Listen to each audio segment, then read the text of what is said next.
This is a good representation of like why I don't like sports movies. I understand why a lot of people love sports movies, but this one in particular, is this a feel good sports movie like everybody remembers it, or is it really like a piece of American propaganda, which is what I think it is, and makes it even less enjoyable for me than just like a sort of cookie cutter sports movie. I know this is a beloved movie for a lot of people, and I know I'm going to get hate, and I know I'm going to argue with Dusty, but I'm ready to strap in. What the hell are we supposed to use, man? Harsh language?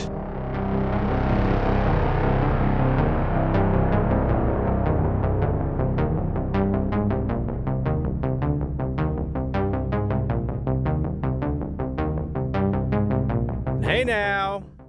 Yo. Ahoy. What's going on, gentlemen? Welcome back. Yeah.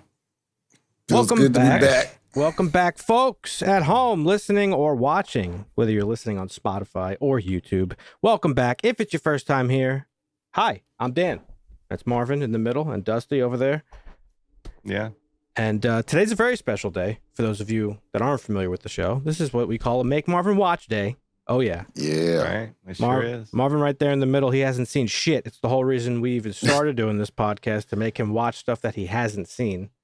Yeah. Well, we started this in late 2024, so he has seen some shit now. We've got him. He's not a master yet, but he's a skilled journeyman, I would say. But yeah, welcome in, folks. So stick around. We're talking about Miracle today, the 2004 classic that Dusty picked this month.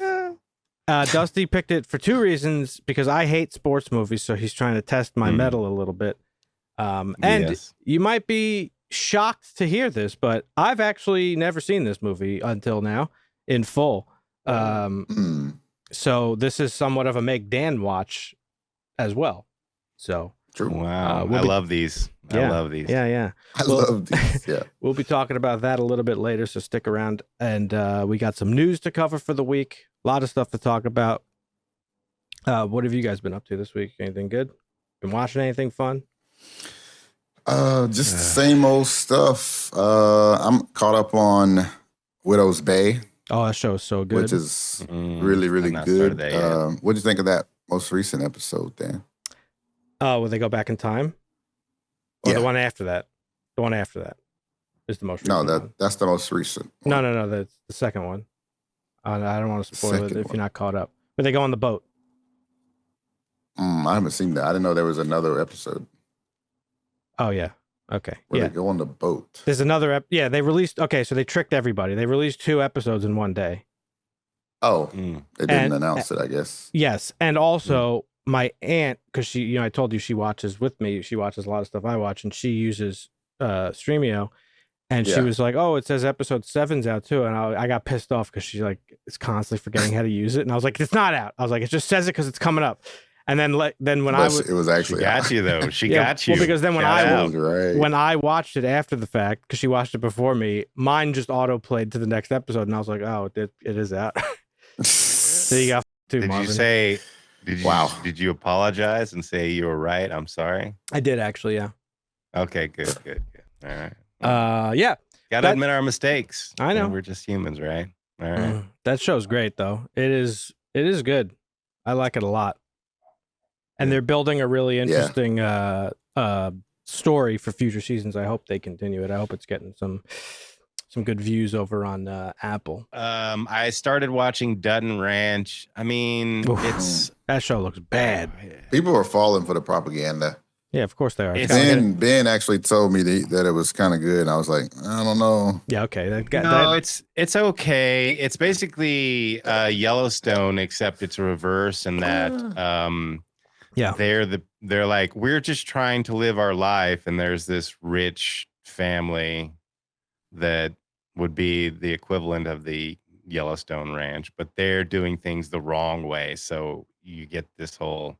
So I think Ben's like, a little it would bit be of like if the Duttons were evil, basically. That what word? The C word. C. Contrarian. Yeah. But yeah, I haven't watched too much this week. Like I said, I just watched. Widow's Bay. That's about it. I'm a little backed up on shows. I started Fallout with Ed. We watched the first episode. We haven't gotten to the rest of it yet, so that's going to be fun to watch. Season 2, or Yeah. you're just now starting it? Season 2. Oh, okay. Yeah. Yeah, that's another show that's on my watch list. I haven't even started yet. I need to get through season 1. You still haven't watched Pluribus, have you? Or you did? Oh, wow. No, Oh, I wow. have not. Dan, you haven't watched Andor. Like, you shouldn't even be speaking. You should be watching Andor right now. I wasn't criticizing. I was just asking. God. You were. No, Yeah, you no. definitely were. We all have watch lists. We've all burned through stuff. Everybody We've all knows it. missed stuff. It's this is the state of Play. Anyway, so yeah, no, there was some AI stuff. I guess we could just kick it off. We don't have to get right into the news yet, but might as well. Since it seems like you got some stuff to cover. But we talked the last couple of weeks about, like, you know, AI, all these like women coming out.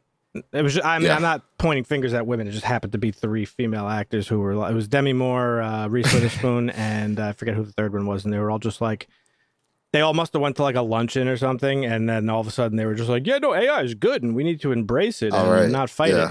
Well, the latest, that was so weird. The latest in this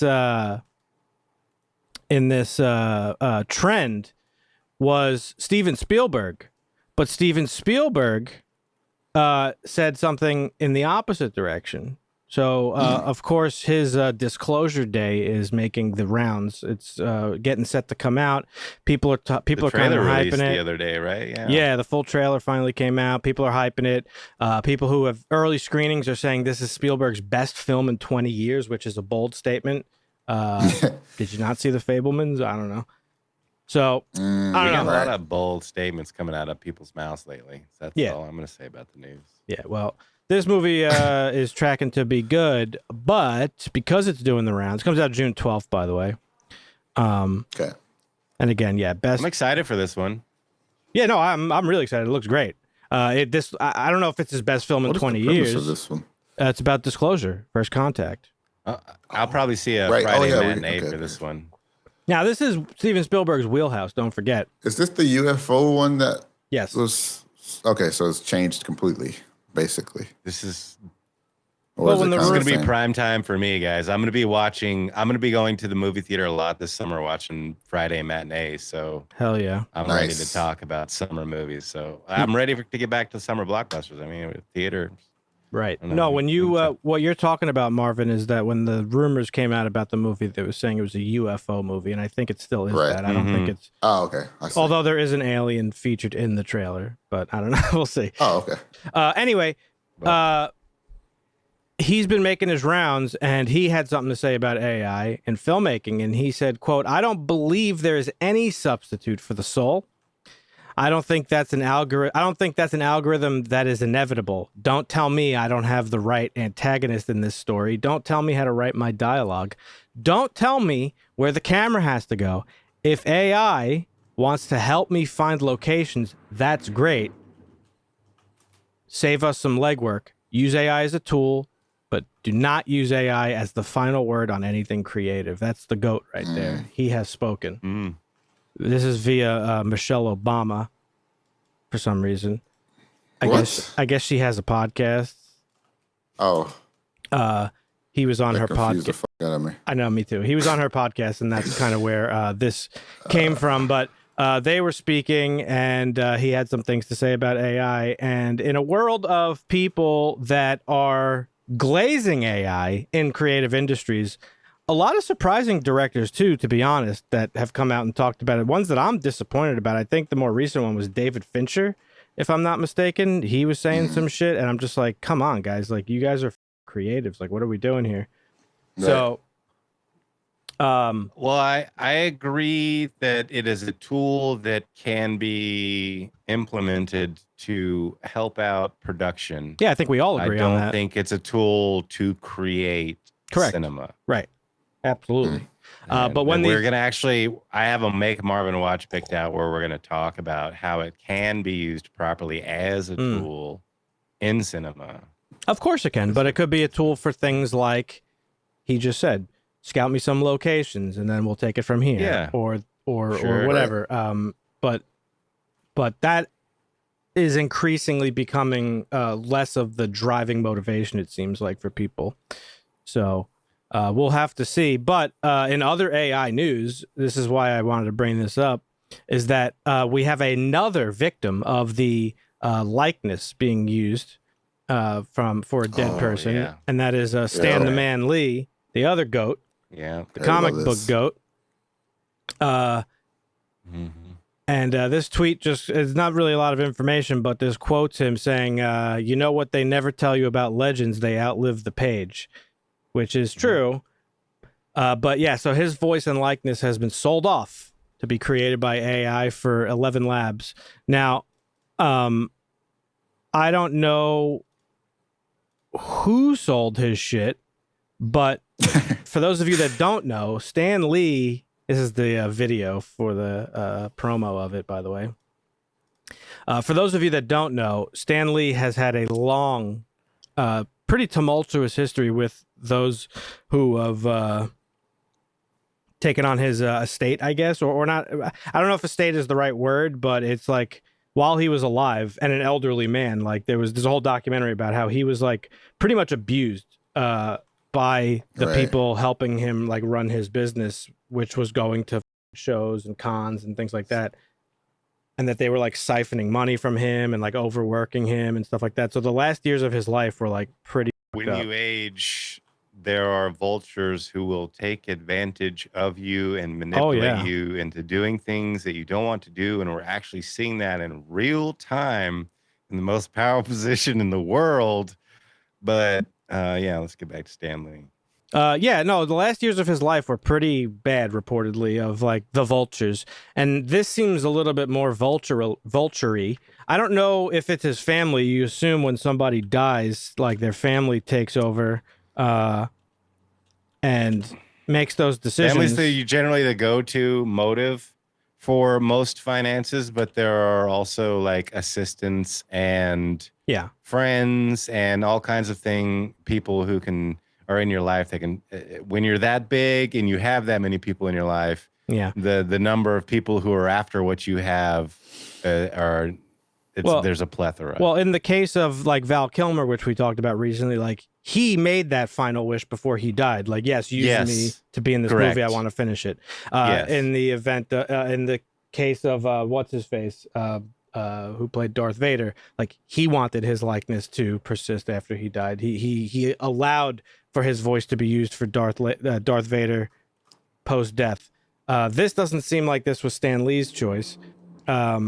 Looking at this article here from Deadline, they reported on it. It says Stan Lee's estate is embracing the power of artificial intelligence. The Marvel Comics mastermind voice and likeness will be resurrected by 11 Labs, the AI studio company valued at $11 billion. Earlier this year, Lee died in 2018, age 95, under a deal with the Stan Lee universe. The comic book creator's cloned voice will narrate some of his favorite books in the 11 Reader app. Stan Lee Book of the Month will debut with Robert Louis Stevenson's Treasure Island, with another 11 books being adopted later this year. So this, to me... So is his voice specifically, like not... Or... Yeah. Okay. But this seems like a decision made by his family specifically. Right. So we're not sure if he signed off on it. Okay. He probably did, problem. Unfortunately. This is the rub, Right. So you have an argument to be made for people like, say, a John Madden, where his voice is legendary. And if you could have gone back and asked him to say, hey, AI is going to be a thing and we could keep your voice around. We're not going to use it or abuse it. We're going to use it as a memoriam every now and again when we bring stuff up like anniversaries or big events. Like we might have your digital bust like the Tupac did, the post-death dance that he did. Like we might use that, but John Madden is sold that like you couldn't really have asked him that because you couldn't have known where technology is going to go. Stan Lee feels like a guy where you could have asked him that and known his position, such that there's no confusion about where he stood on it. I think there's a lot of people who are there's a lot of families when this, like I said, where it usually starts with families who gain control of estates are going to abuse this right. And this is sad. And if it's not Stan Lee's wishes, if he didn't want this to happen, this is very sad. But I don't know because I haven't looked enough into it. But I can see the argument for older, like I said, the John Maddens, where you can't. Sorry, mosquito. You can't. You couldn't have asked them, but the Stan Lee you could have asked. So I'm not sure this is how where I feel about this, but it's controversial for sure. We're going to be seeing this a lot because there's going to be a lot of legendary people dying off here soon in the next couple of years. Yes, the boomers. Right. The boomers are going to start dying off in droves in the next decade.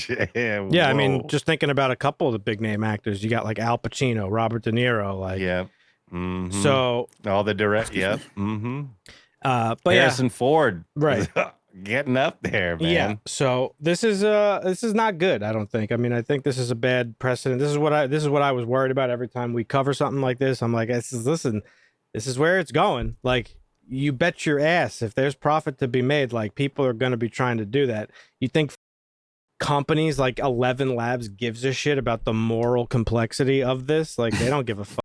Clearly, his family doesn't give a fuck. So, like, who gives a fuck? Nobody. And no, this is where, like, if you're a celebrity, you need to start thinking about writing this into your will. Yes or no, I do not want to be remembered in a version of AI. Well, that's what has to happen. This is how now. Crazy we're getting. Yeah, that's what's going to have to happen now. But yeah, Stan the Man, his voice is coming back. Generated. I'm okay with the use. I like the idea. I just wish I would have. I would have known that he's okay with it. I like the idea. Stan always believed in meeting his fans where they are in the pages of a comic, at a convention, or in a quick on-screen cameo. Said Chaz Rainey of Stan Lee Universe. That's his estate. I think that's who controls his estate. This partnership is a way of continuing that. Fans have always told us that when they read his comics, they hear the words of Stan's voice. And now, thanks to 11 Labs, we can make that a reality. The agreement underlines Hollywood's growing embrace of AI technology. 11 Labs partnerships with the likes of Michael Caine, Liza Minnelli, and the estate of John Wayne. 11 Labs found. You think John Wayne approved of this? When did he die? 1942. He foresaw it. He foresaw it. He died in 1979. Oh yeah, he was a yeah. So he's dust. Small feet, Mr. John Wayne. Small feet. But yeah, so I don't know. This is not good. I don't think this has a bad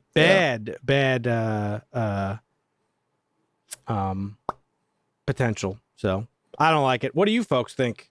Do you think it's okay? I mean, I don't know. We posted the video. I posted our conversation about the Val Kilmer one as a short, and people were kind of like giving a shit for it. Like, oh, like, who cares if he approved it? I was like, yeah, but that's do we know he approved it? That's like, the thing. it's just right. So like, there's questions to be asked, point. and if you don't ask the questions, then what are you? You're just a husk of a person. You might as well. Nothing. Damn. Might as well walk into the ocean. Assume. Ask questions. Don't just assume. Yeah. But anyway, what kind of news? People will do the sickest, most twisted and desperate things for money. That's right. Even family. That is correct. Money changes people. You write that down, folks. What do you got for us this week, Dusty? Anything good? Spider-Man Brand News Day latest test screening has some watchers claiming here, I'm gonna turn my hat backwards. Sorry. Oh shit. Let me redo that. Spider-Man Brand News Day latest test screening has some watchers claiming I'm looking down at my laptop reading, so I don't want to be like this, you know? Fair. Yeah. So like you fell asleep on a train. I'm trying to be, for the camera. All right. Spider-Man Brand News Day latest test screening has some watchers claiming this is the best Spidey film ever, Dan. Better than Raimi's Spider-Man 2. Everything's just the best. Shit? Everything's the best. What, like, is there anything that's not the best? Everything's the best. Everything. It's a bold claim, but I mean, we haven't seen a claim like this about it. Have we seen? Have we seen a Spider-Man claim that's better than Raimi's 2? Like, it's been a while since. That's a bold claim. Sadie Sink is said to have stolen the show with her performance, which is good news considering she's reportedly to have signed a 3 to 5 year film contract that includes options for television appearances in the MCU. 3 to 5 years really screams Jean Grey, doesn't it? Why is 3 to that? 5 years. Because why do you say that? Because no one really knows who she's playing, and it's been a source of great speculation. She is very obviously Jean Grey because she signed a that was the speculation, but a 3 to 5 year deal. Like, you're not going to just introduce somebody, a no-name character for and have them sign a 3 to 5 year deal. Like, that just doesn't make any sense. She's a major character in the MCU going forward, and I hope they sign a lot of 3 to 5 year deals, because this is what made the Infinity War story so great. Is they locked in artists and they said, "This is the story we want." Yeah. I mean, they can say that they didn't have it, or you can say they didn't know which kind of direction they were going to go. But I think that Feige still knew he wanted to tell the Infinity War saga. And if they can do that again with like X-Men something or other. But this is good news that this is getting good reactions. Sadie Sink is the best character in the movie, huh? Not the only news. Some people say best fight scene in the MCU. Wow, period. That's bold. That's bold. Is in this movie. That's bold because we've had some good ass fight scenes. We the MCU. Best fight scene in the MCU is in this movie. So People there's a like lot the of ending. hype around this movie, and I'm actually excited. I haven't watched a whole lot. I haven't seen a lot of spoilers. It's supposed to be a hilarious movie with great suspense. However, the suspense will have to wait for us just a little bit longer. It doesn't come out. I had a joke for this movie set up, but we're weeks behind now. It comes out July 31st. What was the joke? That was in 67 days, not 6 or 7 days, but 6, 7. Classic. All right, this is the juicy one. I got a good one for you, Dan. I'm Marvin as well. So with all the hype we've witnessed, discussed, and even taken part of since the start of this podcast, is the horror genre in jeopardy, Dan? Oh, wow. Is the horror genre in jeopardy? I don't know. I don't think so. Do you think so? Well, according to Jason Blum, what do you see, Marvin? What do you think?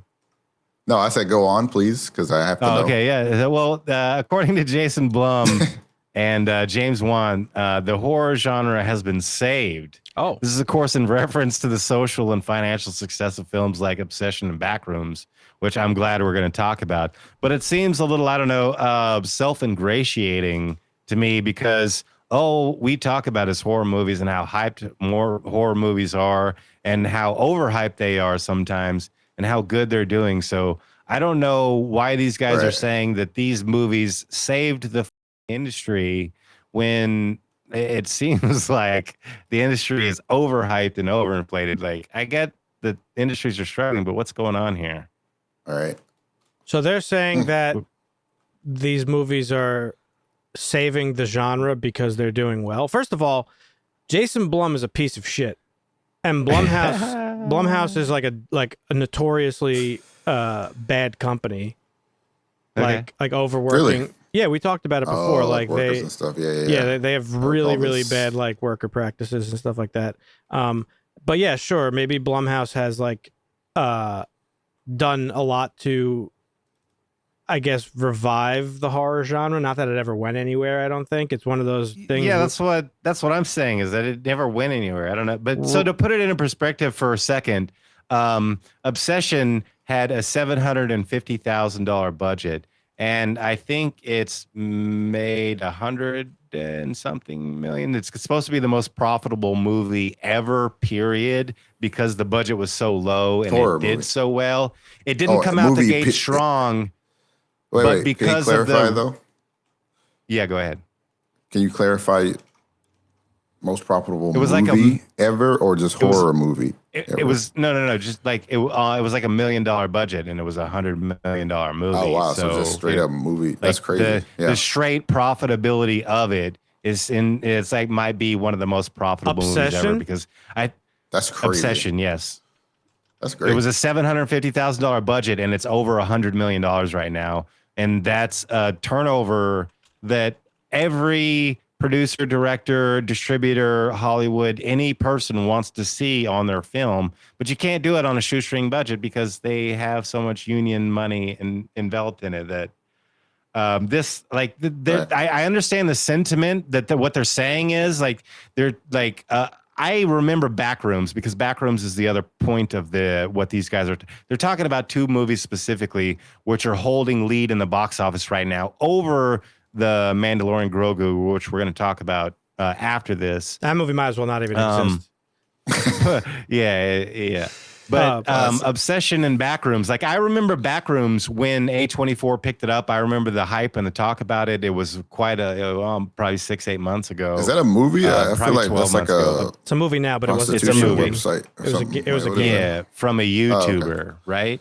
Yeah. Backrooms is the YouTuber created thing. But Obsession was not on my radar. And apparently it did. It should have been because I sent you the trailer for it a few weeks ago. And I said I was hyped for it. It's been on my radar because of the social media. Just every celebrity ever has tweeted, "This is the best movie I've ever seen." Yeah, it's just the best. So it's just the best. Everything's the best. Personal sources have told me it is very good. I just want to throw that out there. Yeah, but there's also the phenomenon of the movie being so good that it actually delivers, and you don't see that. Like Obsession had a 70% like bump in its second week, and that is almost unheard of. Like movies usually have a 70% fall off in their second week. Like Mandalorian and Grogu had a 70% fall off in its second week. Yeah, because that movie sucks. Basically a failure. Obsession had a basically 70% bump in the second week. So everybody said, this is so good, you have to go see it. And this is a rare thing that does happen sometimes where word of mouth really sends people to the theater and the movie takes off. And now it's at like... Yeah, this is how movies used to be. This is how movies used to be. So when they say it saved the industry, I kind of get it. But again, there's been so much hype and money and shit dumped into this industry that I didn't think it was dying. So I think it's also absurd and pretentious to say that it saved the industry. I don't think it saved it. I mean, I feel like Project Hail Mary was a similar thing. Like word of mouth really kicked off that movie because we had heard about it and everybody was interested to see it. But it still happens. We've made the argument before. You just have to make good movies. Nobody wants to go see some slop long episode of a boring ass show that everybody forgot about 2 years ago.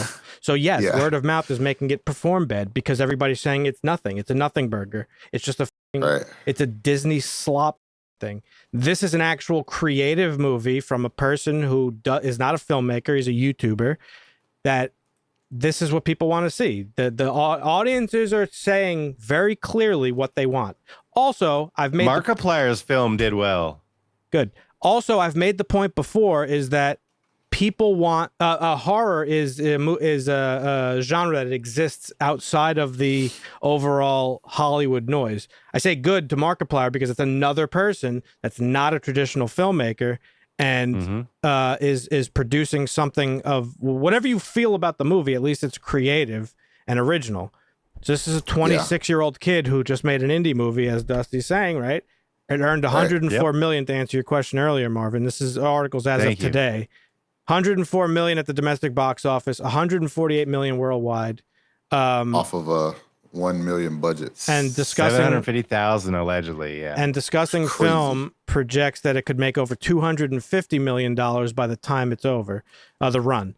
So now here's the next test. Here's the next test. Will Focus Features believe and respect the film and how it's performing and let it run, or will they release it to streaming next week? That's the question. Right. It depends on the bag. I mean, honestly, now I couldn't really fault them. I couldn't really fault them for like if they get like a crazy amount to get it on. I wouldn't. No, let it run. Why? Would not. Get people to the theater. Because it's an indie when you thing. Have word of mouth, they want to make more stuff.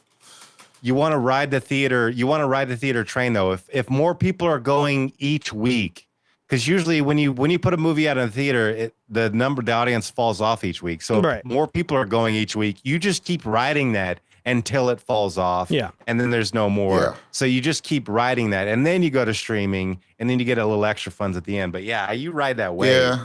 I mean, I see what you guys are saying. I'm just saying business wise, if you want to get like secure, like your Yeah. Well, sure. Everything doesn't last, right? Like because it's a gamble. So speaking on Backrooms, That came out the week of this. That already made 81 million domestically and 118 million worldwide on a budget of just 10 million. As Dusty mentioned, Mandalorian and Grogu has a budget of 165 million. It earned 246 it's barely at 200 million. Yeah. Oh yeah, 250. Which is a good number, but the general rule of thumb is that a movie usually has to make around 2 to 2.5 times its budget to break even when you account for marketing and stuff like that. So while Obsession and Backrooms have easily cleared that hurdle and then some, Mandalorian and Grogu isn't there yet. So this is a clear sign from the audience saying original, original, original. So to answer your question, did they save the industry, or is this some pretension bullshit? It is a little bit pretension. Did they save the industry? I don't know, probably not.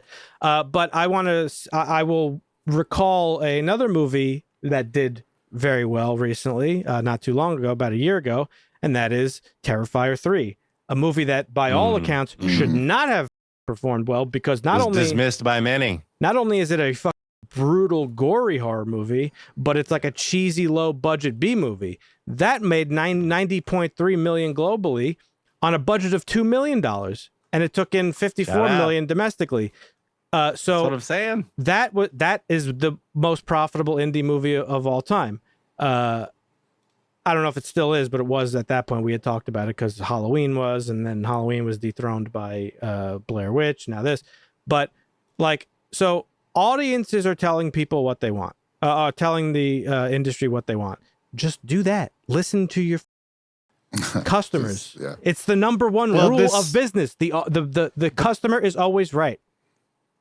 This is a problem with the Hollywood system, though, because there are writers with great ideas who get dismissed by Hollywood producers. No shit. That's what I'm saying. Or people or scouts. No shit. So and this is why I think that, to circle back around to the story, why Blum and Wan are talking about how they saved it, is because they're starting to keep more of an open eye to the smaller guy and allow them to make these movies that are blowing up, because it seemed that we got into the system of churning out just Hollywood production from insiders, which didn't allow outsiders to come in and tell these stories that are breaking unprecedented records. Why is that? That's because executives, as I've said many, many times, have no brain and no business sense. They really think that they're going to make more money on a movie like Mandalorian and Grogu, where they're spending bajillions of dollars. Yep.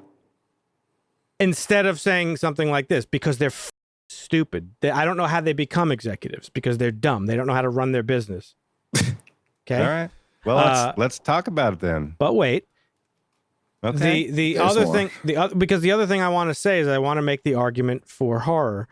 Again, I'm a big horror fan. We all know this. We're all horror fans. Horror transcends the film industry. So it does, absolutely. Yeah. These are anomalies right now in the way that movies are performing in theaters, but that might just be because they're horror movies. Everybody loves horror movies. Everybody loves to go out on a Friday night and watch a horror movie with your girl or your boyfriend and snuggle and get scared and then go home and kiss and make out. That's that's exciting. Yeah, that's what it's all about. That's been the history of horror movies forever. So while these movies are performing 100%. Great, it could just be because they're horror movies. That horror movies will always be good. They'll always do well, regardless of the industry. Is basically the point I'm making. So James Wan and Jason Blum are kind of just smelling their own farts. Does that mean kids are dating again? Maybe, I don't know. You meet somebody on Tinder and you go watch Obsession, and then you go home and put the tip in, and adults. Then I don't know. Are kids meeting on Tinder? Yeah. What do you mean? I don't know. That's all they're meeting on. They're not meeting on fucking Facebook. Kids are going to R-rated movies like that still happens. Last time I went to the movie, I did the most boomer shit of all time. I actually got up and complained to the staff about a group of kids that was in my theater because they wouldn't shut the fuck up. I respect that. They were talking like they were, dude. They were talking like they were in their fucking living room. Shout out to the staff. They were. I have never done that in all my years of going to movies. Never have I been disruptive, because there's an etiquette to going to theaters. These fucking COVID kids who don't leave the house. They don't know how to behave in public. They don't know. Anyway, what's the next story you wanted to talk about? All right. Well, because you're itchy Almost to the day, 49 years ago, we were given a new hope. Oh, yeah. But the last 20 years of Star Wars films has given us little of it. Yeah, we are out of hope with Star Wars. That's a bar right there. Are the Star Wars over? Yes. Okay. Hope not. Okay, I hope not. I like the hope, Marvin. Listen, keep the hope alive. Go ahead, Dad. I was just gonna say, like, I don't like to jump on the bandwagon of people that like shit on Disney, but Disney has ruined Star Wars. Like, I'm ready to say it because, and I don't mean it in like the woke DEI horseshit, critical drinker slop negativity content way. But at this point, crazy.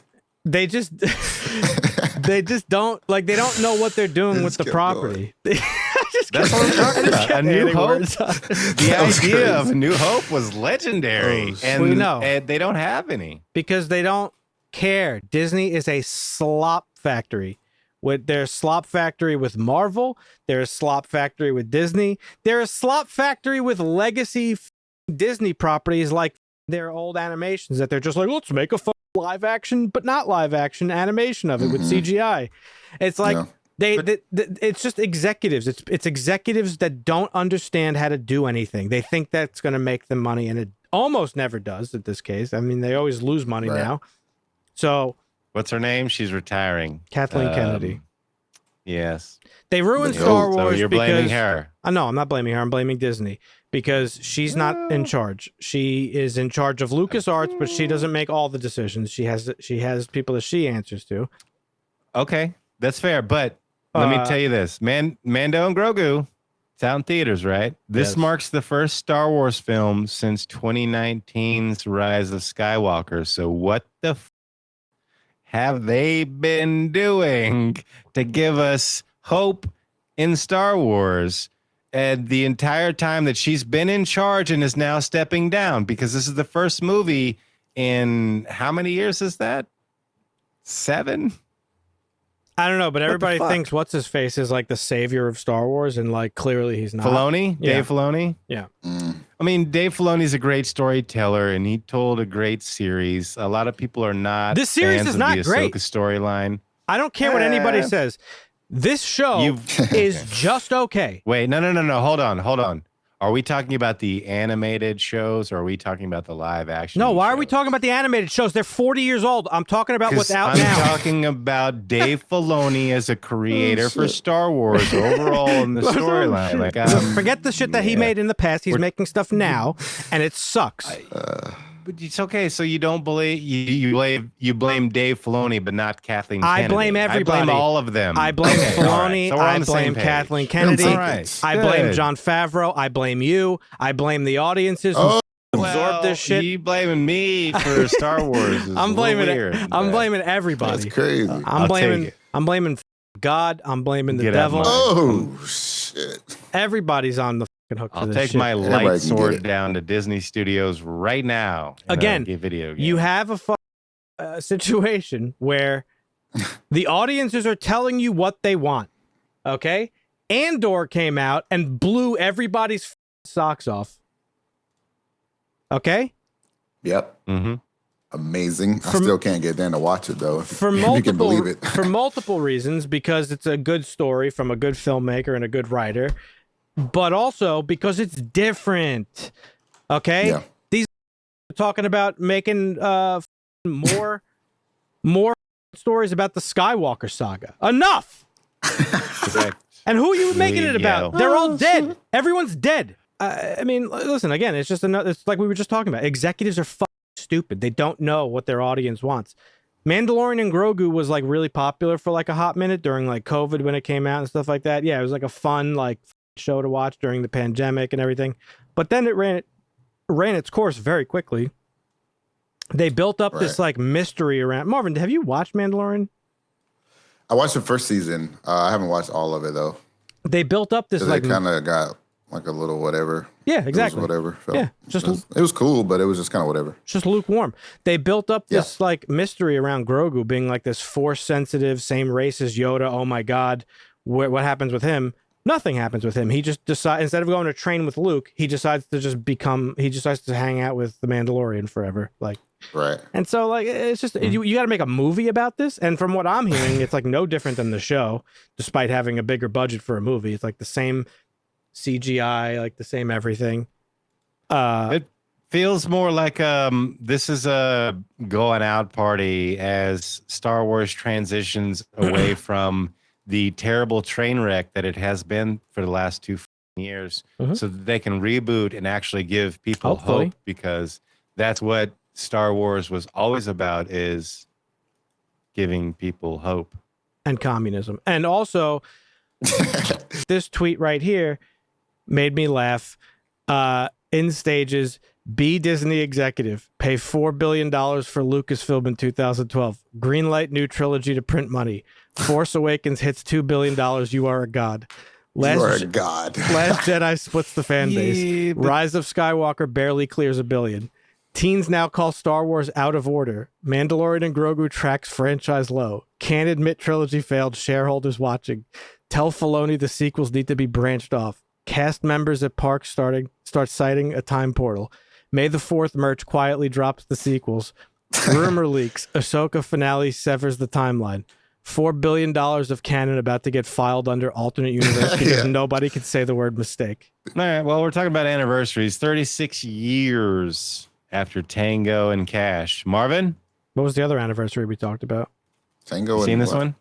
There's 0% chance Marvin has seen Tango and Cash. Tango and Cash. What is that? That's number one. Number two. What is the other? 36 years. What's the other anniversary we were talking about? Oh, we were talking 49 years ago for A New Hope. Oh yeah. Okay, got it. Oh yeah. It's like on the month. Like we're in May. Tango and Cash. We're in May. Tango and Cash is a great movie. I have long pondered making this a make Marvin watch. It might be something we have to put on it, because it appears that Sly and Kurt want to team up again, and considering that both are already in the Sheridan shows, the Sheridan universe, guys, it will likely be something that Sheridan helps produce. It may not be a crossover, but both parties are talking and are interested. So we could get, they haven't worked together in a long time. So we should get, I want a Tango what do you think about this, Cash Dan? sequel. I don't care. I mean, a sequel, whatever. Or do you just want a new? No, I would like to see. I would love to see a sequel to Tango and Cash. That'd be dope. Oh, that would be pretty good. Stallone is 79. Kurt Russell 75. And they're both resurging their careers, basically. Like, they're doing pretty good. So. Yeah, kind of. They're just old as dirt. That's all. Damn. 70s. Monarch and sorry. What is Sly doing? Yeah, damn, Marvin, you got a problem with Stallone. Yeah, that's kind of fucked up. Oh, Ed had a bone to pick with you, Marvin. Shit, isn't it? Oh, about what? He was looking through our YouTube and he's like, "How the f has Marvin not seen First Blood?" I was like, "Don't ask me. I ask this question all the time." Yeah. Well, that one pissed him off. That was the one. No, that's crazy. He's not as used to it as we are. Like, I'm not really surprised anymore. But he was like, "Damn, First Blood, the fuck." Yeah, that's funny as hell. Hey, listen, I'm getting up there. That's all the news I have. All right, thank you for the news, Dusty. Maybe we'll see Stallone and Kurt Russell team up again. They might be a little old for Tango and Cash, but that could lead to some funny stuff. I kind of don't want Taylor Sheridan to do anything anymore. I'm a little over him as well. He's a slop I'm okay factory with him too. doing another movie. Like his shows, factory. I'm not so much interested in as much. But if he makes another movie like Wind River or whatever, I'm okay. Sure, they took a good shot at him. I mean, yeah, sure, and I agree, but his shows are. They took a funny shot at him on The Boys, and they said something about the Taylor Sheridan AI isn't working right now because they were like using his like an AI to make whatever they were producing in The Boys. It was very funny. Anyway, thank you for the news, Dusty. Folks, leave a comment down below on your opinions on any of the stuff that we covered. A lot of contentious topics covered today, possibly. How do you feel about AI being used to resurrect dead beloved figures? I don't like it. You let us know your thoughts. What do you think about Star Wars? Should they go in a new direction, or should they dig in and try to save the new trilogy characters? What's funny? One the last way you piece of framed the news. question. Like, Oh yeah. Definitely not biased. Nah, not at all. What's this, Dusty? We are 13 subscribers away from 1,000. So you can get in right now before and be one of the first 1,000 subscribers. Or you could be a loser and not be one of the first 1,000. Don't be a loser, folks. Don't be a loser. Nobody wants to be a loser. Subscribe today and help Marvin watch the movies that he hasn't seen.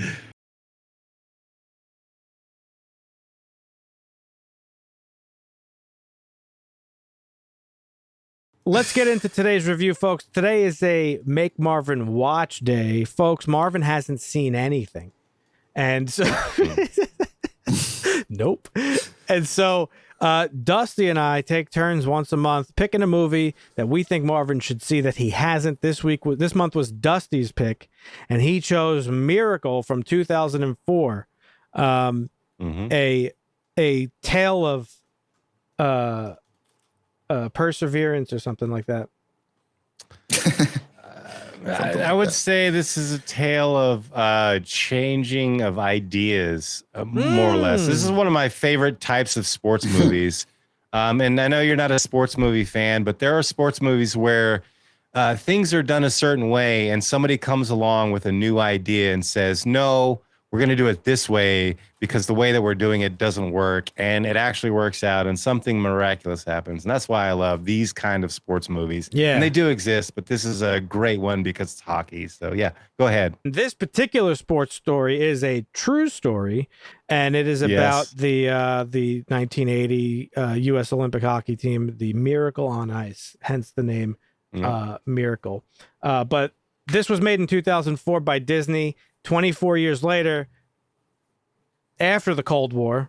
There was no Cold War in 2004, depending. This is a good representation of like why I don't like sports movies. I understand why a lot of people love sports movies, but this one in particular, watching it now, 22 years later, in 2026, with Marvin watching it for the first time and myself watching it in full for the first time. I had only ever seen like bits and pieces of it.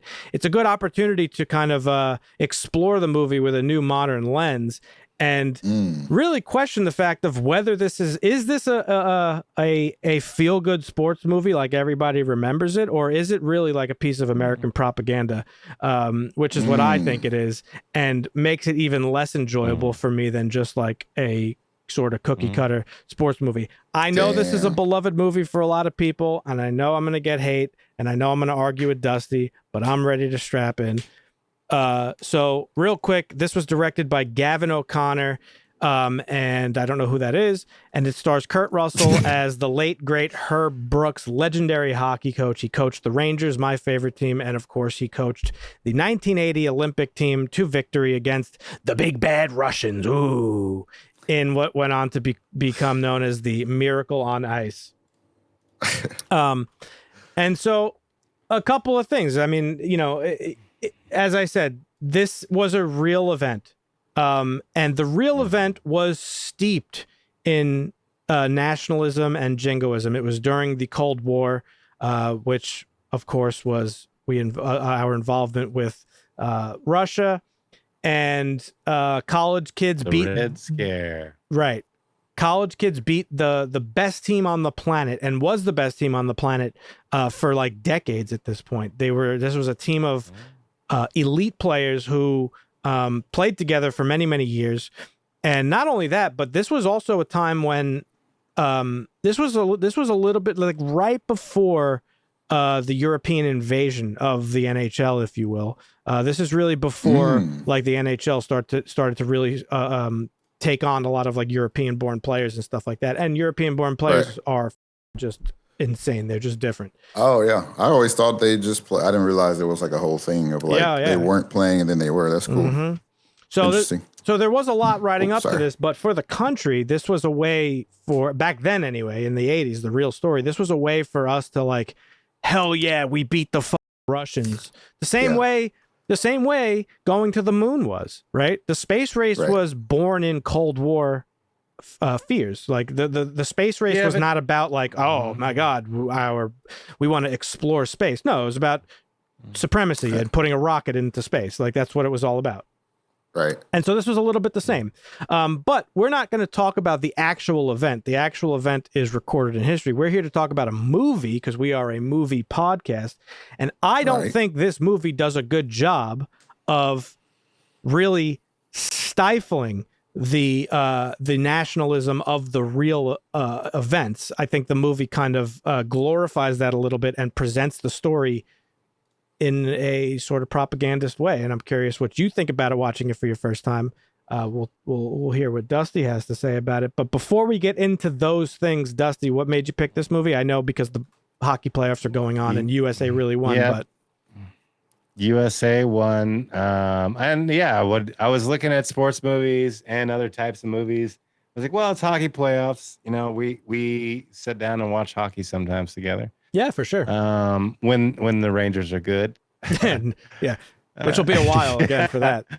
But yeah, so I guess it's hockey playoffs. It's playoffs. And again, USA won the gold this year. Yep. And it's been a while. It was against Canada, not Russia, which is a bigger rivalry. Both USA teams won the gold this year.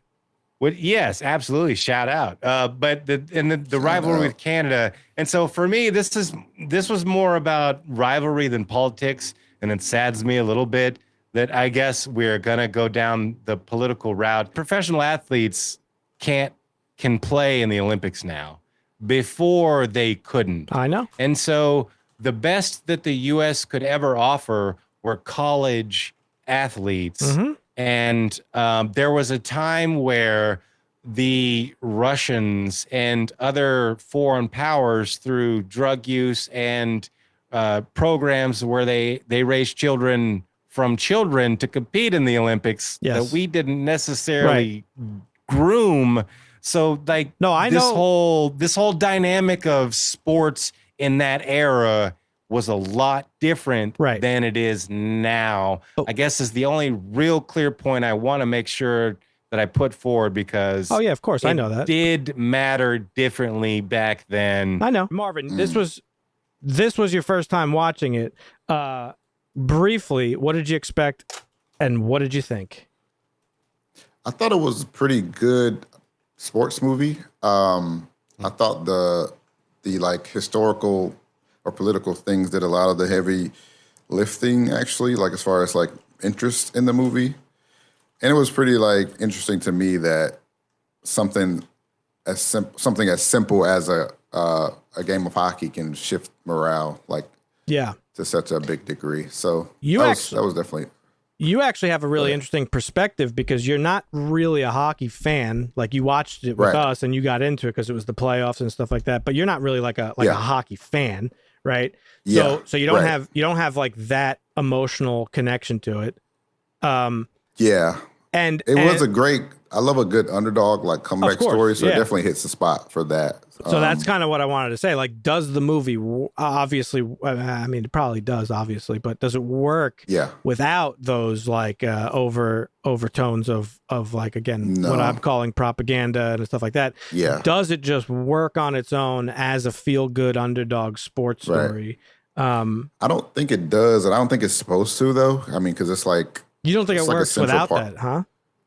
No, I don't think it's supposed to though. I think that's like the whole point of it, right? Like, well, I agree with Marvin. This is like saying that a movie like what's the Denzel football movie? Remember the Titans. Remember the Titans. Yeah, I was going to say Training Day. Remember the Titans is similar in that Remember the Titans is rooted in a specific thing involved in the sport. So the sports history is involved in the evolution of society, so that it tugs on those strings every time you talk about it. Yeah. So when we talk about like this hockey team and like Marvin saying like it's necessary to have those things, I agree with him. And I like you're saying it's propaganda, but again, sports happen through politics, no matter what's going on in politics, and they continue to have to happen. So the stories are told in that adversity, and I think that there's great stories there, I guess. So you enjoyed the movie overall, Marvin? Yeah, I enjoyed it overall for sure. But you, just to be clear, you don't think it works without the America versus Russia thing. Nah. But so No, what it I, would just be like, but what I'm trying to say is the movie could work without the political aspect of it, of Russia versus America. And I don't think the movie presents it that way. And to push back on what you said about Remember the Titans is about racism at the end of the day. It's about a football team that comes together between blacks and whites who were like, at odds back then, of course. Well, not at odds. If white people were shitty. It's what makes sports and social commentary great. I understand. But in that movie, there is a sense of brotherhood that forms despite the hatred that exists among them. And by the end, they are all one. Which you see in this movie. You don't see that in this movie. That's where I'm coming from. So what I don't think there's a couple things about this movie that I think fail. One is that I don't think this movie sells the brotherhood of the team very well. I don't think these characters are very well fleshed out. By the end of the movie, I don't even actually remember. I don't even know like who they were. I couldn't put names to faces. Very similar to that movie. Sure, that's fair. Very similar to that movie, Warfare, we watched recently, the shitty Netflix movie, where you just like, these are just bodies being murdered. Like you don't even know who they are. Right. Where by the end of this, I'm like, who the fuck are these people? So you don't really have any emotional attachment to any of the characters. So the brotherhood aspect of this team coming together wasn't really sold very well, I don't think. I think this movie is more about Herb Brooks, the man, than the team he built. If I'm being that's my take on it personally. Okay, so Marvin, I'm gonna direct this at you. So you've got this team, and they're from different areas, and they're put together by this coach who knows that they're not going to work well together, and he knows they're from different areas, but he's scouted them, and he's figured out that this is the best way to go forward in an impossible situation. Who everybody says we need to put the best team together regardless, even though we know we're going to win. We need to put the best team together, and he says no. These guys and these guys, they're from different areas. Yeah. And we got this goalie who refuses to take the test, and he's going to buck the system. Like, did you see this? Like these guys, they're not quite sure of each other. They know they're from different areas. They kind of butt heads a little bit, but they do somewhat start to see the system, then how it clicks and understand and get along. And did you see that? Because Dan is saying that like that didn't exist in this film, and I am calling bullshit. So I'm just asking you if you saw something of what I saw. Yeah, I think I definitely saw that. I mean, well, first I'll say Kurt Russell had a crazy performance, and that he did. That also carried a lot in this. Apparently, he gets a lot of praise for like accurately portraying Brooks too. He does. So that's very cool. Well studied. Coaching is Boston always and Minnesota guys were like. Well, I can just interject real quick, Herb Brooks died shortly after this movie was made in a car accident. Wow. He never actually got to watch the movie. That's why at the end of the movie it says he never saw it, but he lived it when they give the dedication to him. So he played a big role in the production of the film, like the characterization. He provided a lot for it, which probably lends to its accuracy. But he died like right before the movie came out, basically. But anyway, go on with what you were answering to Dusty. So you're saying that you did see the team building stuff, because I think most a little bit. Most of the team building stuff was delivered in like a montage in like the first half hour of the movie. Well, sure, yeah, but it was also about doing things differently, and that's where like he was like, we're not going to win with the best players. The guy that can shoot the shot the best, we need kids that are going to play together. But you're answering my argument for me. That's about Herb Brooks, not the team. But no, it's about both, because it's about bringing guys together from different environments and different areas and dragging them through the ringer, because he knew that his training it wasn't the team necessarily. He needed guys he knew that could last. It was about endurance. I know, but I don't think this was you're about endurance and outlasting. Because you're arguing against yourself with my point. I'm saying that the movie does not present a team coming together. It presents a coach that does the thing. Correct. Right. Yes. And so I don't think it works on the level of like, oh, this is such a feel-good story because it's very focused on Herb Brooks and his coaching style, not the individual players themselves. But you get very shallow. You get a very shallow look at the players. You have a goalie, like you said, who's bucking the system, and his mom died, and she wanted him to play for the team. And you get like the leader who was really good, but like his leg up, and then got to play. But like beyond that, they're very shallow characters. There's almost no characterization to the players. It's all very much about Herb Brooks. It's centered on Herb Brooks, and that's okay. I just don't think I wouldn't say shallow. I don't think you really know any of the characters. I guess. Well, I would say they don't do a deep dive in character development, certainly. But I don't say, I wouldn't think they gloss over it. I think they touch on all of it, and I think there's a lot of aspects to this. But it's about him, and there's certainly the story of him. Like you get that glimpse of, is this all about you? And it was, and you just being mad that you lost. And sure, but that drive exists, and that's what makes sports great. And that's why sports stories are so great. Like Michael Jordan, there's so many stories where like somebody said something to Michael Jordan on the court, and then he like went out. He's like, "All right, here's 35 points on your ass. Go yourself." Like those are sports stories where this guy was like, I got beat by the Ruskies and we've never beat them, and I can build a team that beats them and nobody's going to believe me. And he did. And I think it's an amazing story. This movie is presented in a way, or at least when you talk about it, it's like, oh, the players, they're heroes, American heroes. But the movie is not about the players. It's about Herb Brooks. Correct. Right. So I would agree. Yeah. Thank you. So that's what I'm trying to say is like, we're talking about a movie, not the real events. Remember that. Does the movie do a good job of presenting these events in a way that, like, I don't think like it's historically accurate in a way, but not. It's dramatized in a way that's not really good, because like the movie was like done well. They hired like not professional actors. A lot of the players were real hockey players that they just snatched and put in the movie. That's pretty good, yeah. Yeah, no, it's awesome. He did a great job as Herb Brooks. Acting was excellent. But again, I'm saying this is a Herb Brooks movie. This isn't about the team. You could maybe argue that, like, he built the team, so it is about the team. But I don't think so, because, again, by the end of the movie, I did not care about any of the characters. And in fact, despite me not really enjoying the movie very much, I got emotional at the end of the movie, not because of the events of it, just because of I know Herb Brooks and I know he died, and like that part got to me. Right? Because he was a passionate guy. He was passionate about the sport, passionate about the play. He was passionate about the players. But I don't think the movie really presents that very well, personally. I know a lot of people disagree with me because it's a very, very popular movie, but I didn't see a lot of that.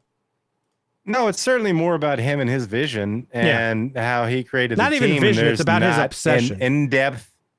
Well, sure. Okay. Yeah, that's fair too. But then there's not an in-depth look that all the other people who participated. And it's more about like what he wanted to do, and what the country did. I know, I know. Because but again, it was during the Cold War, and hockey. And that's my exact created argument. A generation of Shesterkins and that's my exact argument, is that the movie is more propaganda focused than it is focused on like the team building and the feel good stuff.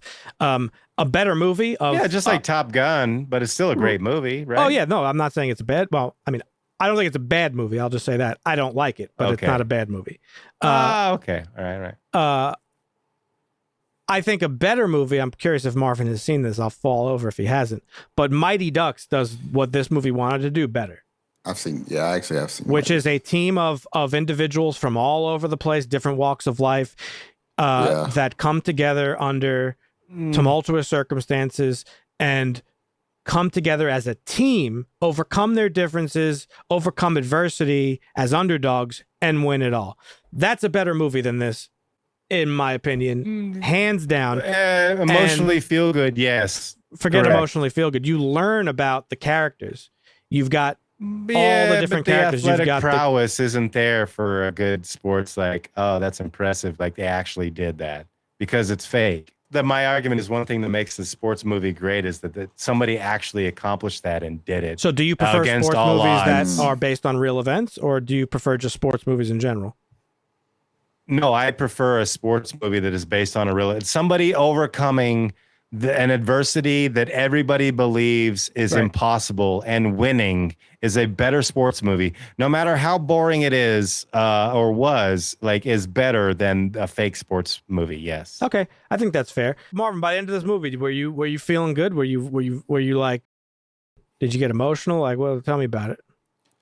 No, I didn't really get emotional. Like I said, I mean, I love comeback stories and like, you know, rooting for the underdogs in sports. So like, I enjoyed that. And his leadership and obsession, I guess, if you want to call it, were things that I enjoyed the most. Like coaching is always a fascinating thing to me because it's like almost the equivalent of a director in a film. Like they both rely on so many other people to fulfill the role, you know, but the overall vision is in their hands. So I think that being able to see a story about the coach, I'm sure there's been plenty of movies like this that were about the coach more so than the team, but I don't know if I've seen them. So this was a great watch for me since it was focused more on him as a character. So bringing it back to my original framing is that this movie is a little bit propagandized, and it's a movie, and movies often do. It's why I don't like war movies anymore. They're like always American propaganda, like American accept, America's the best, America's this, America's that. This is kind of the same way. So much so that like we're talking about like characterization and how like the American players didn't really have a lot of like character to them. It was like very, very shallow and brief. The Russians were presented as like non-humans almost. Right. They're like robots. They're like almost like a team of Terminators. They're emotionless. It was the same thing like in Rocky, like how they portrayed Ivan Drago. Yeah. Exactly the same. And so I'm watching this and I'm just like, man, I'm like, they could have had an opportunity to send a real message here and be like, we're all human. We're all humans. Even Rocky did that at the end. It's so cheesy. It's that cheesy line. It's like, oh, maybe we could all just get along or whatever the fuck he says. And I think this movie missed a real mark there, a real opportunity to. You're not talking. You get the same thing from the Mighty Ducks in the enemy team. I don't even remember the No, the because team, you don't because Coach Bombay has a connection to the coach of the Hawks. That was his childhood coach. Yes, you get Adam Banks that comes from the Hawks, and he joins this new team. He was the enemy. Now he's part of the team. There's a lot of stuff in Mighty Ducks. Mighty Ducks, don't underestimate that movie. It has a lot. No, I love that movie. It's one of the better hockey movies that I've ever seen. I will not ever underestimate it. It's great. In this movie, none of the Russian players they never even say a word. So like you're presented, they're almost like a faceless enemy. It's almost like in Top Gun. You mentioned Top Gun before. Top Gun is clearly the Russians, but they just call them the enemy or whatever the fuck in the movie. Correct. Yeah. No. And I'm not dismissing your point on the propaganda. I actually agree with you on the propaganda, but I'm saying that. Hang on, let me finish my point because I don't want to forget. Go ahead. I just wish this movie. I think this movie missed a big opportunity. 20 years after the fact, in 2004, to say all this like Red Scare shit was stupid and not real, and we came together here as a team. Do it like I don't know. I just wish the movie separated it from the event. I know why it was significant at the time, but I wish the movie just took a moment to say like, "Hey, I disagree." That's fair.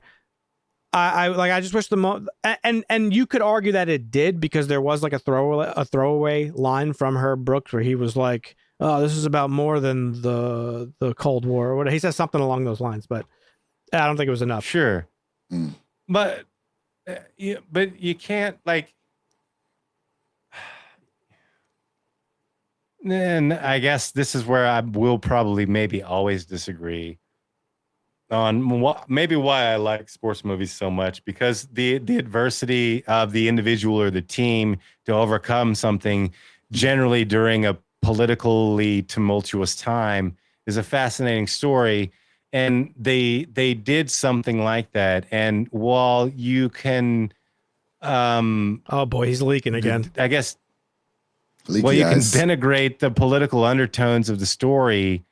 I think they were important to tell I mean, it's like, I mean, again, it's a real story, so you have to obviously represent the actual historical event. And at the time, it was a big deal. It was America versus the Russians. So now, looking back, of course, it's stupid. But again, the movie came out 20 years later. I wish it just said something to be like, hey, that was all ridiculous nonsense. Yes, we won and it felt great, but it was also stupid. They're trying to show you the story as it happened at the time, not in hindsight. The Red Scare was stupid.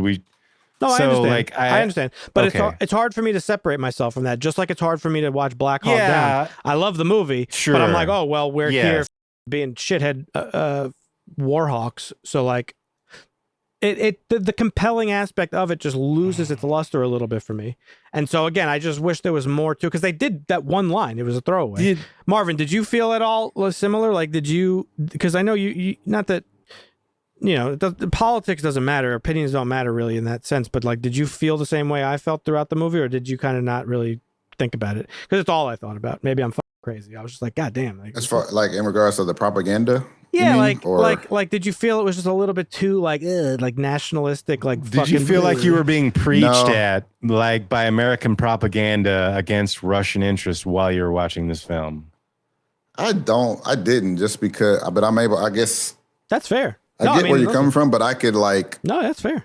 Block it, you know what I'm saying? Yeah. I had a hard time doing that. It just depends on. No, but you could see it. The propaganda. You could see it, but not feel preached at. Like you're supposed to see it. That's what the film's about. Is to like, hey, this existed. Like maybe not that it was stupid or not. Like they sure. Yeah, I guess you could kind of try and acknowledge that it was stupid when you're telling it post haste. But when you're trying to tell it at the time, like it's kind of. It's more propaganda to me, is I guess what I'm trying to say, Dan, is if you go back and say, yeah, we did this whole Red Scare thing. It was stupid. We're going to acknowledge it, but we're going to tell it, but it was stupid. Like that's more propaganda than just telling it as in the eyes of how they experienced. Does that make sense? The movie presents it as if the Russians are the bad guys. The U.S. is the good guys. We rose to the occasion to beat them. I think there is a real compelling story on the Russian players' side of things. The best team in the world. They just annihilated the NHL All-Stars. And now they lose to some team of ramshackle nobodies. That's a compelling story. I would have liked to see some of the Russian players' perspective, but we don't get that. We don't get any of that. We don't get a story about one team of players versus another team of players. We get a story about a country versus another country. That's my central argument. That's why there's propaganda. It's steeped in nationalism, not sport. I feel like we watched different movies. I know. That's why we're arguing this. So are you interjecting? I feel like you're interjecting more politics. No, not at all. This felt more to me like, I don't know, like from the beginning of this movie, this was not about, oh, the Russians are evil and we are the good guys. And this was like, the Russians are the best hockey players and they have been kicking our ass. And we're tired of getting our ass beat at hockey. And so we need to develop a plan that does it. And I have this plan and I can beat these guys. Like, I didn't feel as much political underpinnings, I guess, as you're maybe interjecting it. The movie is about that for sure. I don't think the movie did a good enough job separating the two. But where do you fall on the spectrum, Marvin? You team Dusty or you team Dan? I'm in between. Choose your words wisely. I'm the sad child with the divorced parents. Like, nah, we're not fighting. I don't know who to go with. No, that's why movies are open for interpretation. I genuinely want to know what you thought about when watching it. I think Dusty's right. I mean, I did interject too much politics into where it's not, but it's hard to ignore because, again, I don't think the movie really did enough to separate itself and say, listen, this was for us, the players, about sports. Does the movie work as a underdog story about a team coming together to overcome adversity and beat a dominant, better team? I actually think it does. Okay. That's fair. That's just because like I said, I love the focus on the coach. So works for me. Perfect. Okay. So the political underpinnings are there, but it would work without it. I also just want to say, I want to clarify. I think it would work without it. I think it's better I think it does strengthen it though. Oh, okay. Well, that brings me to my next. So question. it's just a mid sports movie. Yeah. Without that. Okay. That's why I love these movies. That's a fair assessment. And now, just to be clear, propaganda doesn't have to be malicious to function as propaganda. And it doesn't have to be that. Yeah, it just has to present one side's perspective as the only legitimate one. Yes. And that's what this movie does. And that's why. Yeah. Sure. Absolutely. Yes. That's all. I think the film fit a particular a moment in America. Don't forget, 2004, this movie came out. Not far removed from 9/11, when we were also steeped in nationalism. Yeah. So I don't see how you could not identify that in this movie, personally. Again, I'm not saying you have to not like the movie because of it. I just personally had a hard time emotionally connecting to it because of those things. Maybe I inserted a little bit too much there. I don't think I did. But, again, that's why we do this, right? That's why we do the podcast, because we have different opinions. This would be a boring show if we always agreed on everything, right? I think a lot of the movie was really great, though, like the technical aspects of it. I love the way, like, the camera gets you, like, down on the ice, where you actually feel like you're playing hockey. A lot of the way, like, Top Gun is filmed, where you feel like you're fucking flying. This feels like you're fucking playing hockey a lot of the time. You're on the ice with the players. It's visceral. As a hockey movie, it's great in that aspect. Acting-wise, from Kurt Russell, great. I just wish there was a little bit more meat on the bone for the rest of the cast. I mean, they're just like the players were tertiary. Like that's, you know what I mean? So yeah, it is what it is. It's just a preference thing. But again, this is largely why this is a great movie. If you ever wonder in your head, why doesn't Dan like sports movies? Think of this one. This is the exact reason why I don't like sports movies, because there's usually very little characterization. There are a few sports movies I like. Mighty Ducks, Sandlot, Remember the Titans is a great one. And all of them have fleshed out individual characters. Like, you have to learn who these people are in order to get behind them. And when you don't, in this movie specifically, it only is about the nationalist stuff. Like, you only get behind the team because you know the history of the Cold War, in my opinion. Right. So that's really my only thing. Marvin, what'd you think of the speech? The speech is what this movie is remembered for the most. It's like one of the most famous speeches in sports movies, the locker room speech at the end. Just makes you love him more, Kurt Russell, even more. Okay. Like, does it bother you that speech wasn't real and that it was fabricated for the movie? Nope. Okay. Nope. Because, I love... You love a good speech. Speeches in, I love the speeches in... Remember the Titans? Ted Lasso. Oh, Ted Lasso speeches those, are good. Yeah. Those are just straight up fiction or whatever, right? Yeah, so that's fair. Yeah, Independence Day speech is liberating. What's that? Yeah. What did you Independence Day speech. Oh, that's a good one too. Marvin hasn't seen Independence Day. Oh, we're gonna fight. Have you not seen Independence Day, Marvin? No. I mean, it's one of those ones where I've seen it, but like I see. Okay, that's you fair. got to imagine. Like, I've seen it when I was probably 8 years old. Like, That's fair. I can't remember that shit. That's fair. I want to go play Mario Kart, and I'm not worried about Independence Day. Sure. Do you think this movie would work equally as well as you guys think it does if it was about a different country and a different team? Yeah, No. Absolutely. I would love to watch a sports movie about an Argent. Sorry, go Marvin. Go ahead. No, I'm sorry. You go. You start. Okay, I was gonna say I would love to watch a sports movie about, like, say, if it's Argentina, like Cool Runnings is a great movie because you're talking about a Jamaican bobsled team. This is a team like, hey, we want to be in the Olympics. We live on an island in the tropics. How are we going to make this happen? Like, that whole story is real and legit and cool, but it's about a country. It's about those people. And because it's a smaller team, you get more in depth into the actual athletes, even though, like, it's Hollywoodized, but absolutely no, it doesn't matter. Like, certainly I would hold a more fondness towards USA team sports in that nature, but I would watch any of them if they're good stories. 100%. Marvin? That's a tough one. Speak I mean, the we truth. say that I think it would just be a mid movie. Like I said before, it's a mid movie without the propaganda. So you think it hinges it's likely a lot just a mid movie on the Russia versus USA thing? For sure. I mean, you just think about Right. the Cold War. Like, Propaganda. bro, like a hockey game during the Cold War is a different level of symbology. Like, absolutely. you know, like it's cold. They play in ice and it's the Cold War. Action Bronson probably make a crazy bar out of that. Now, concept. Now, if you want to watch in my opinion, a better sports movie, a better hockey movie that is about this exact same story, minus the geopolitical context, go watch Mystery Alaska. Mystery? Yeah. Mystery Alaska with Kurt Russell. It's about a small... Not Kurt Russell. I'm sorry. Russell Crowe. It's about it's about a small... I was about to say. A small town residential hockey team in Alaska who plays the New York Rangers in a pond hockey game. So it's a group of nobodies playing a professional NHL team.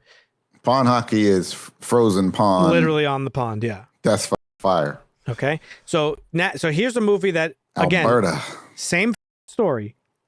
Small, a no-name team playing against a dominant force and overcoming without the geopolitical context. Better movie. You go watch it and come back to me and you tell me what you think. I would love to compare these two. I'm adding it on my list. I'm putting it on my list right now. You've seen Mystery Alaska, Dusty? Yes. Okay. Of course he has. So final thoughts. Love sports movies. Is this propaganda? I think so. We're a little bit split. So let us know, folks. Leave a comment. Tell us what you think about that question. Do you think, again, the question is whether is there a great movie underneath the event and the nostalgia and the patriotism? Marvin answered it. He watched it cold, knew nothing going in. Cold. And the movie still worked on him exactly the way it was designed to. But he also kind of agrees with me that it doesn't work without the propaganda. So I think that's a flaw in the movie. I think the movie should work without that stuff.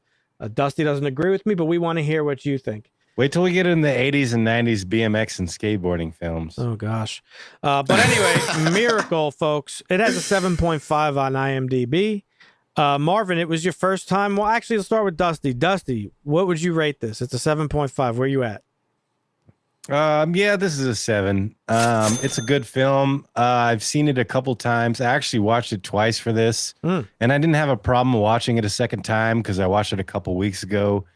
I watched it and I was like, hey, I kind of want to make us watch. I want to make Marvin watch this, and so, but then we scheduling stuff. But yeah, it's a 7. It's not great. It's not terrible. It's a good story. It's a good sports film. Okay, definitely should watch it at least once.